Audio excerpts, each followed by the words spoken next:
over than through.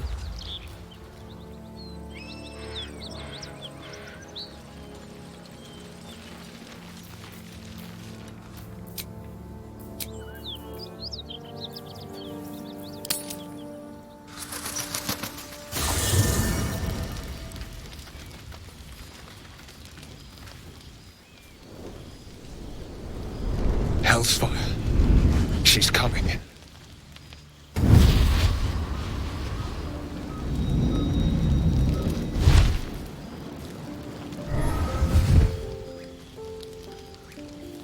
Will, you've been naughty.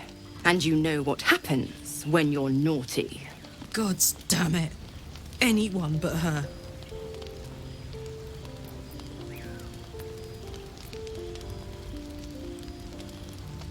Handler's the word, if it's all the same. My pup here's been unruly. And his leash needs a yank. We had a deal, Will. But Karlak's still breathing. I've taken more pleasant shits than you, Mizora. And at least those can be buried after. That's no kind of talk for a lady. By the way, Karlak, Zariel sends her regards. You told me! Devils only! She's a tiefling, not a monster!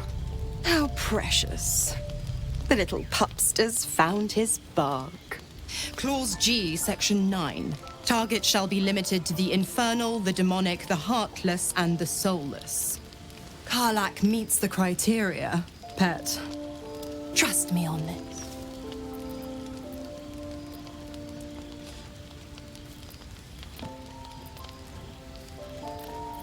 The point? Oh, yes.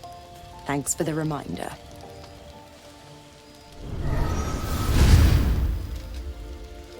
Will burns in the fires of Avernus. The lightning storms of Dis strike his flesh. His soul passes through each layer of the hells, gaining their essence and their torment.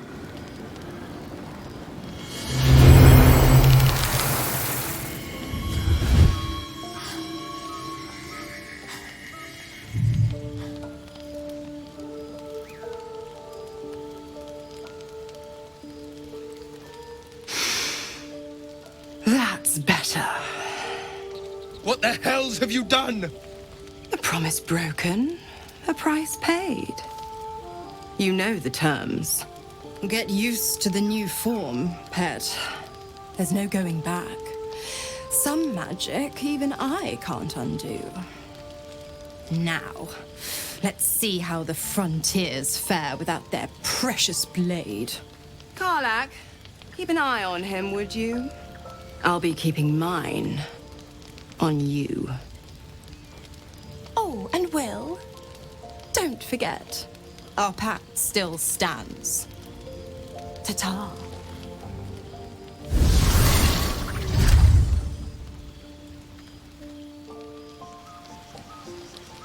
I'll be honest, soldier.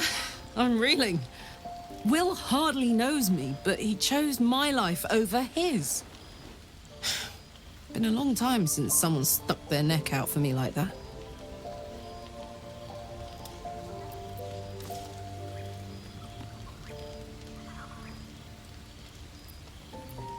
Wouldn't be courage without the risk, would it? I'll figure out a way to make it up to him. What are heroes like? Swords? Shields? Shiny things?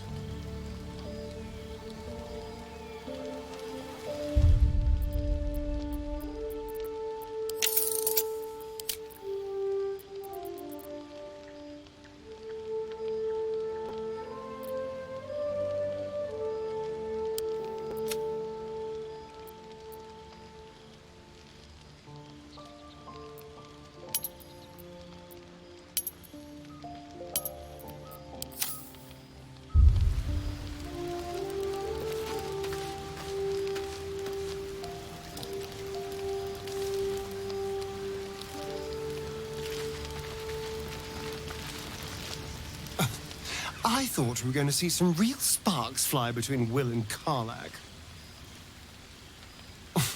It's almost a pity things ended so amicably. Seeing those two duke it out would be fun.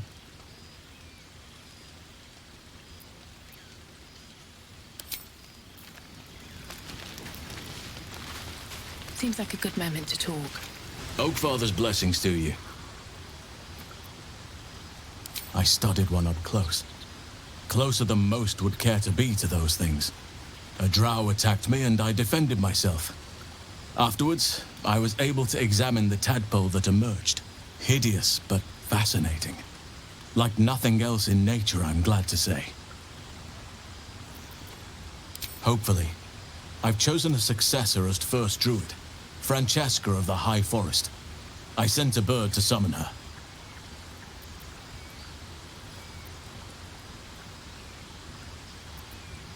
Precisely. Who indeed? You do not know, and neither do any of the others. The Grove needs to move beyond the mistakes of the past. What it needs is an unknown quantity. An outsider who can enforce the Oakfather's teachings without bias. This is why I chose Francesca. She will restore simplicity and purity to the Grove in my absence. Contrary to how some think of us, we druids can play politics when necessary. It's had the whole region around Moonrise Towers in a chokehold of darkness and despair for years now. Those who remained are shadow-cursed. If you don't die at their hands, then you become one of them. We have to get to Moonrise, but the less time we spend in its blighted surrounds, the better. Precious little, but I'm quite certain it can still be found. Aradin was convinced there was a hidden entrance in the Temple of Selûne. I'd start there. Perhaps. But we'll need to get closer before I can put my theory into practice. Put it from your mind for now. Once we near the curse, then there will be more to be said.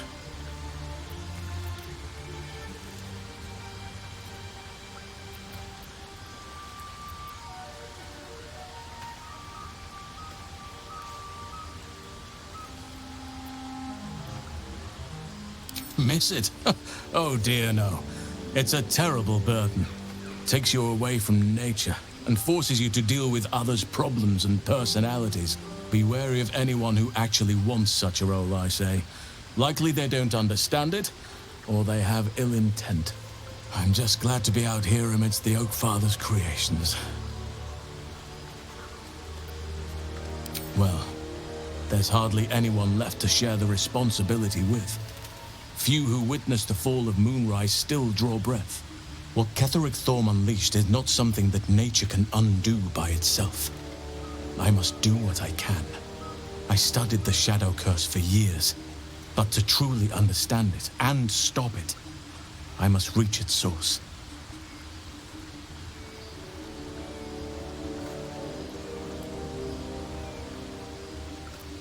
Precisely. Then perhaps I could have done something about both the Shadow Curse and Ceremorphosis aberrations.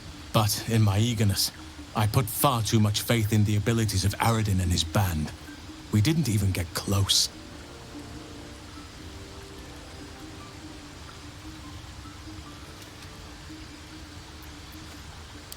Wonderfully. If I'm honest, the Grove was too comfortable for my tastes. I felt removed from nature. I'll miss my books, but I can find all the wisdom they contain out here, firsthand.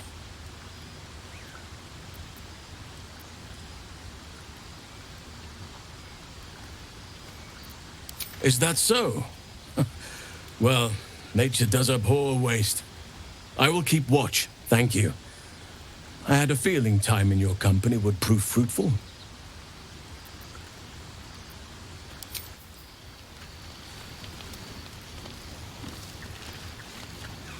Ah, my good fellow.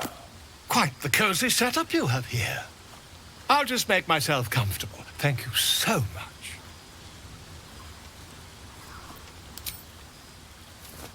My research turned... It's not too deep. You only have a matter of days. God's damn her straight back to the hells. Just look at me.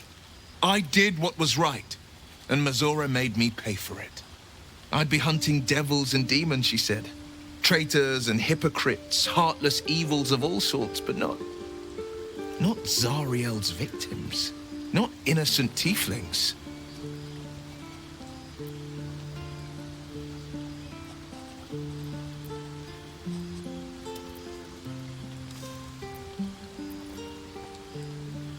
I'd count my lucky stars for it, but I reckon luck is on holiday.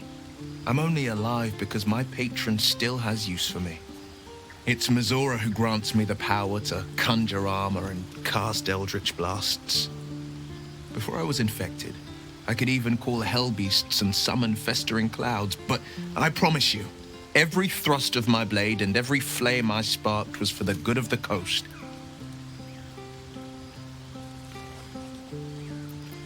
I can't utter the terms or circumstances of the pact. I can tell you most all else, but the pact, I'm forbidden, unless Mazora permits it. But I'll say this. The moment I pacted myself to Mazora, I have not regretted for a heartbeat. It was my proudest deed. It was worth the sacrifice. All I can give you on that is my solemn word.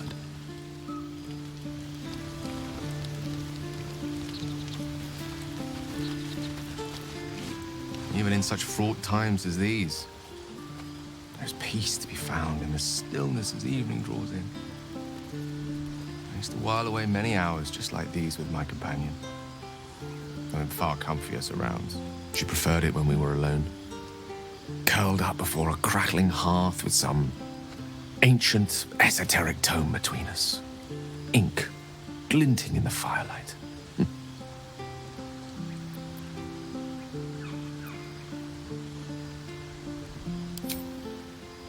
Garon's lost nose. No! Tara is not any cat. She's a Tressum. And given your confusion, I'm guessing you've never met one.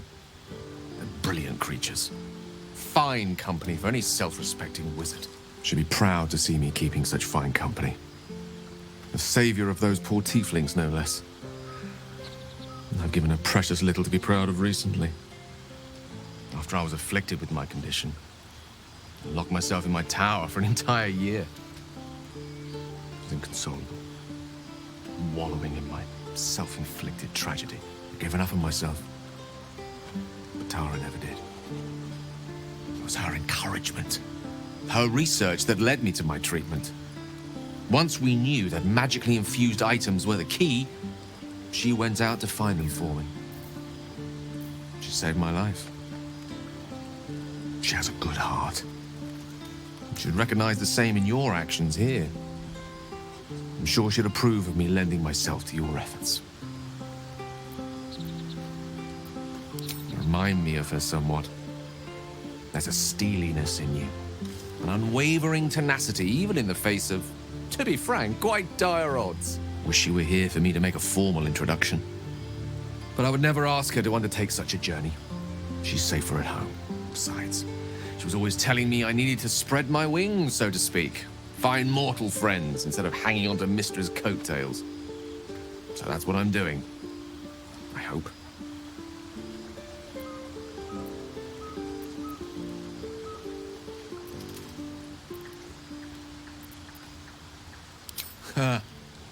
Very funny. But as we all know, nymphs are sticklers when it comes to their bathing routines. You, my friend, haven't been near a fresh spring in a 10-day or more. Not that I don't appreciate your musk. Actually, rather like it. Well, this seems as good a time as any for me to stop babbling on.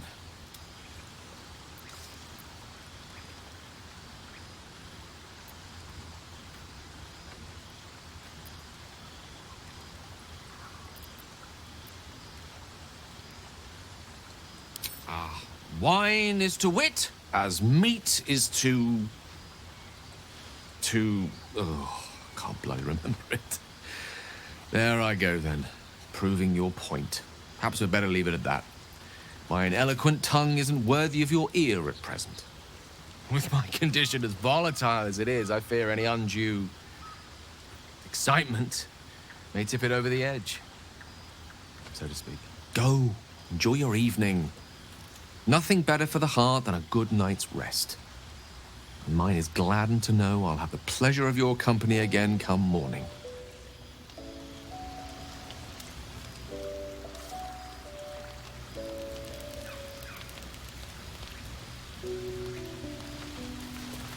Scratch's tail wags enthusiastically.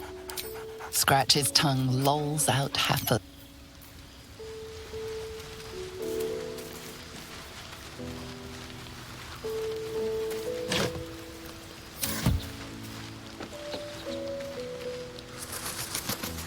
Dost thou require a new ally?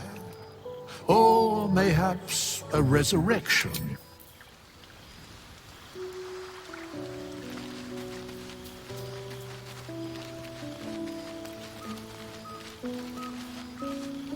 Karlach and Will seem to have put their differences aside.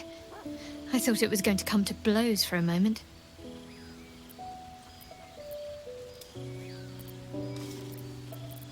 Very serious of you. Always good when I'm with you.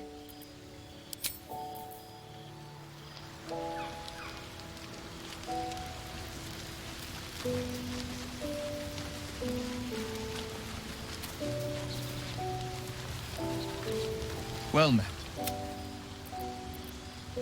Not so enchanting as you'd think. The Portiers, the Caldwells, they were the blue bloods hosting the fancy balls and drinking from gold goblets. Father's the son of a blacksmith, born with barely a coin in the coffers. He made a name for himself among the Flaming Fist, brave as Baldur and stubborn as a deep Rothay, daring, outspoken, but hardly posh. I spent more time dueling with Father than I did rubbing elbows with lords. Not to say I didn't develop a taste for good wine and the talent for courtly dance.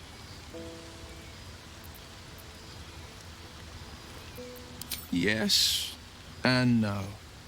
Father taught me the 4 pillars of power: courage, insight, strategy, justice. He reckoned I'd follow in his footsteps. First as a fist marshal, then as a duke. Vanquish evil, maintain order, save the world. But a duke makes bedfellows with more monsters than he slays. Father called it diplomacy. I called it hypocrisy. In the frontiers, there is no posturing, no diplomacy. I slay monsters, I don't consort with them. Even if I might look like one. It's said that anyone who bathes in the river of blood emerges as one born anew. It's a lot like that, I imagine. I feel the weight of these horns on my head, curling upwards like a mammoth's tusks. I feel these ridges snaking down my neck, not to mention a few bumps and prongs in unmentionable places.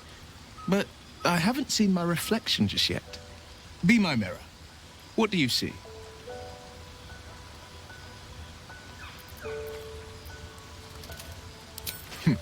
It's because you know the heart lurking under the horns. The people will see a curiosity, maybe even a beast hungry for their souls.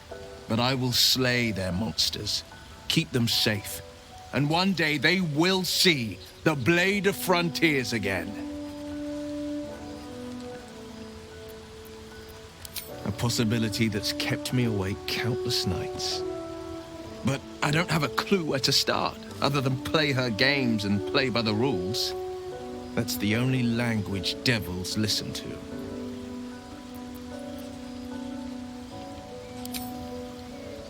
We can have all for it, but it won't so much as chip one of her nailed claws. She'll escape to the Hells, and if we succeeded, my life would be taken in exchange. My contract is very clear. I can bring Mizora no harm. She'll have to let me out of my pact willingly. The only way out is if I can out-bargain her. We're standing here with nothing but the clothes on our backs and the worms in our heads.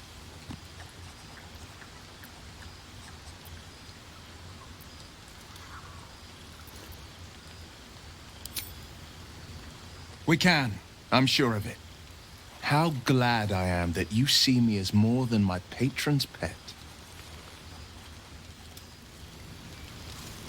Well met. Are you sure? The blade stands at the ready. And just when things...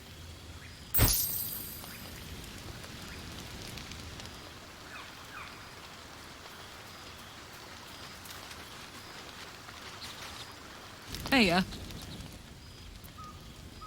Trust me, I'll tell you all about it after we take care of the goons on my tail. Help me kill those paladins of Tyr, and I'll tell you, a bit of good gossip for your good help.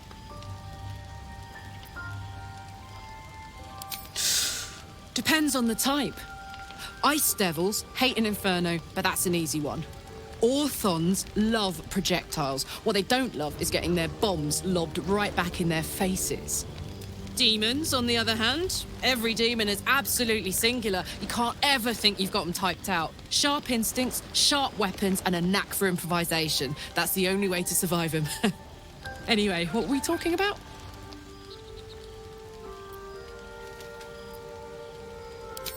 We were both part of Zariel's inner circle. Her by choice, me by force. In the grand scheme of things, I'm inconsequential to Zariel.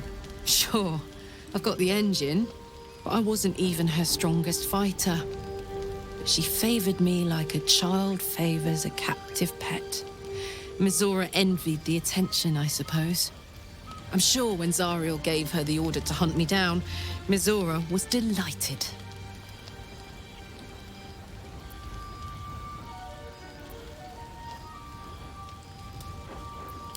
I don't know. You'd think she'd have more important things to do. Devils and their pride. No kidding. The fighting, the chaos, the betrayal. It had the makings of a good stage show, but I did not want to be one of the players.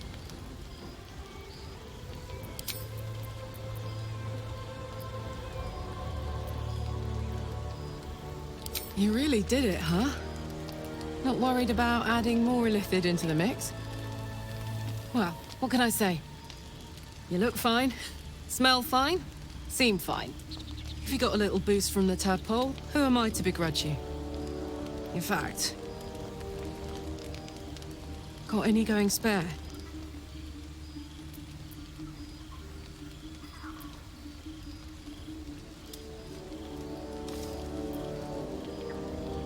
You know, I think I would. Bit surprising, but I'm starting to see the silver lining of this whole parasite situation. Thanks, soldier. I'll use it well. Promise. Why are we slowing down?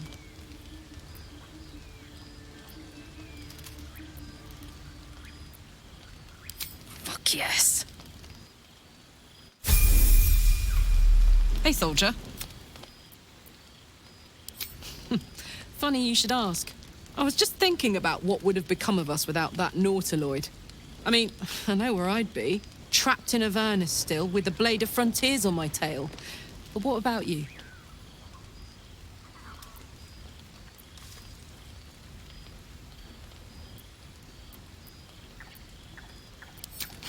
Lucky you.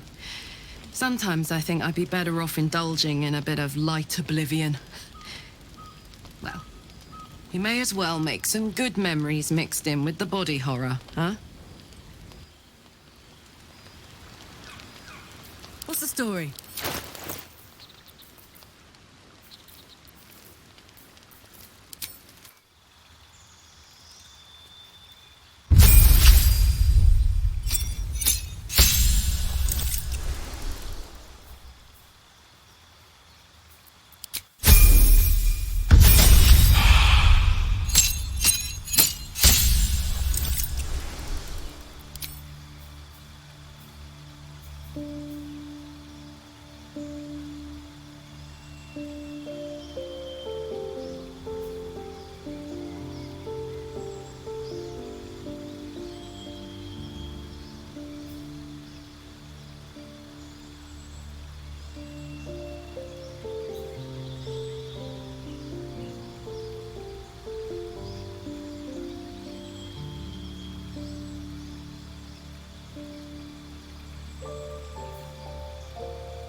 now.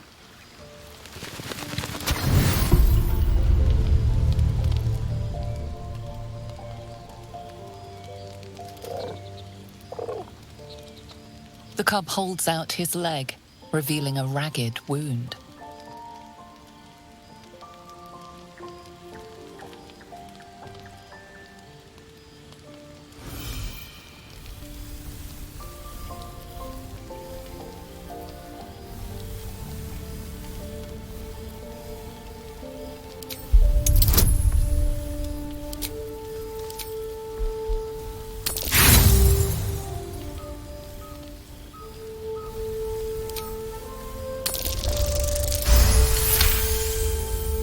The wound is superficial, the edge is torn and jagged. Probably a gnoll's crude blade.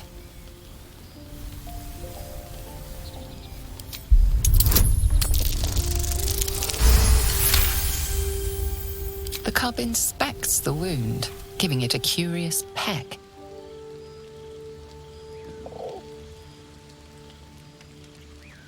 The little beast's quite charming once you get accustomed to the smell of rotting flesh.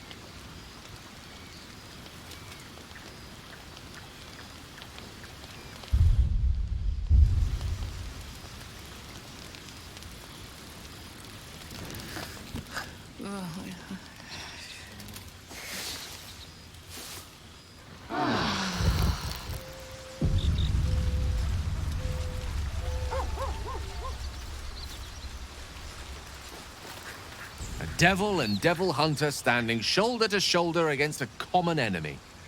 Rather poetic, I think. I question the wisdom of that decision, but so I'll be here. Moving in. You wish to speak?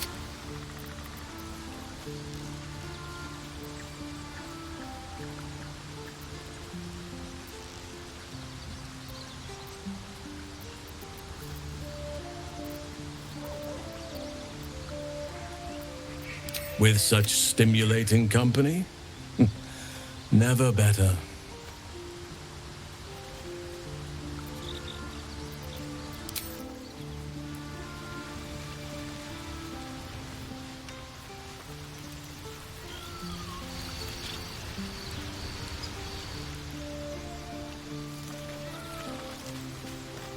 Well, hello. What can I do for you? Lead on.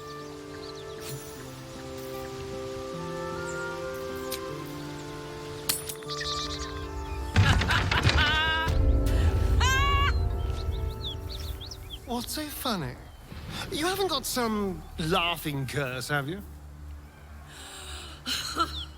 I really made it out of Avernus. It's incredible. All right, just keep it down. We're conspicuous enough without your hyena call.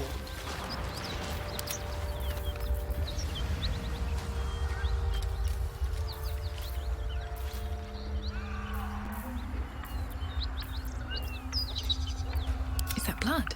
No, never mind. Swift as my feet can carry me.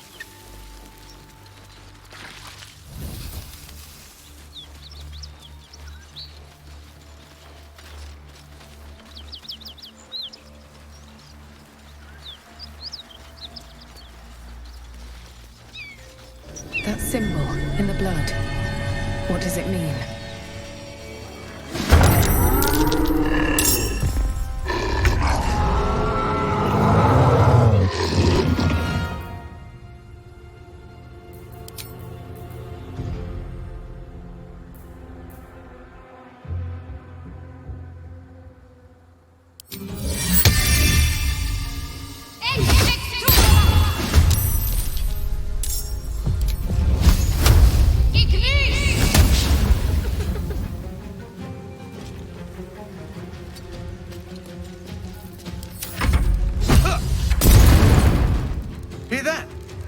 Someone's fighting the gnolls. We should help. Don't be a fool, lad. Shut your mouth and keep your head down. Leave the heroics to them that don't value their own skin.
Shock of psychic pain, the pack leader's mind clamps onto yours.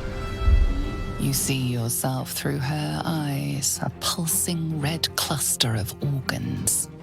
Feast! No, the voice has forbidden this meat. Gnolls see your whole world as a meal. This voice is acting as a leash, but it won't hold them for long. As the symbol glows, power courses through you. Authority.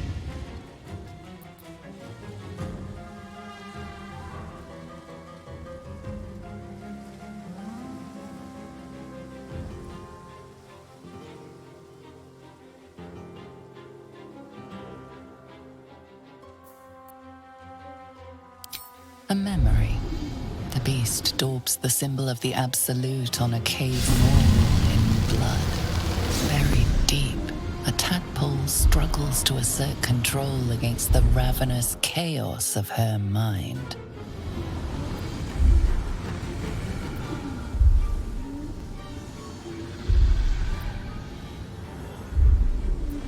You see drow and goblins restraining her, a mind flayer reaching out.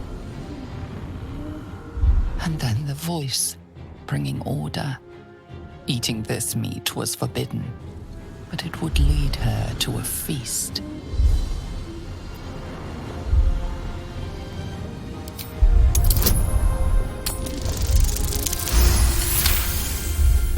Sensing your presence, the Gnoll's tadpole writhes in ecstasy, echoing your command. Its host will feast on Gnoll flesh to control the hunger, to keep her teeth from your throat.